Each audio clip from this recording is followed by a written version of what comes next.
Hello everyone, myself Dr. K. Monisha. I'm physiotherapist in Rehab Institute of Movement Sciences. And today's topic was chikungunya. So chikungunya ఏంటంటే మనకు usually అందరికి natural గా తెలిసిందే. So అది mosquito bite వల్ల వస్తుంది. And దీనికి ఫిజియోథెరపీకి అసలు సంబంధం ఏంటి అనేది మీకు తెలియాలని అంటే క్లియర్ గా ఏంటంటే అది జాయింట్ అనేది ఇన్ఫ్లమేషన్ అవుతుంది. యాక్చువల్లీ సైనవల్ జాయింట్స్ ని ఇంపాక్ట్ చూపిస్తుంది చికెన్ ఎందుకంటే like joint pains like first fingers and ఇది ఏజ్ ఫ్యాక్టర్స్ అని ఏమి ఉండదు. ఇది 40+ కానీ 50+ వాళ్ళకి కూడా బాగా ఇంకా ఇంపాక్ట్ ఎక్కువ చూపిస్తుంది. అండ్ వాళ్ళకి రికవరీ స్టేజ్ అనేది 6 months to 1 year పడుతుంది. అండ్ మన అడల్ట్ టైంలో ఉన్న వాళ్ళకి మాత్రం 1 to 8 hours అది ప్రియార్ గా ప్రికాషన్స్ అన్ని క్లియర్ గా విని తెలుసుకోండి. నేను చెప్తాను. అండ్ చికెన్ గునియాలోకి వచ్చేసరికి సైనవల్ జాయింట్స్ ఇంపాక్ట్ చూపిస్తుంది కాబట్టి అవి ఎలా క్యూర్ చేసుకోవాలని అంటే క్లియర్ గా మనం ఫస్ట్ ఫిజియోథెరపీ ట్రీట్మెంట్ కి వచ్చేసరికి acute stage, sub acute state and chronic stage అని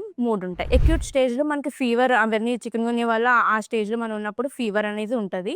సో ఫీవర్ ఉన్నప్పుడు ఫిజియో అనేది అవసరం ఉండదు. బట్ అక్యూట్ స్టేజ్ లో రెస్టింగ్ అండ్ పొజిషన్ చాలా ఇంపార్టెంట్. పోస్చర్ అనేది కరెక్ట్ గా పెట్టుకోపోతే మళ్ళీ మనకి ఇబ్బంది తర్వాత ఫేస్ చేస్తూ వస్తాం. If it is an adult stage or in age of active like 40+ అయినా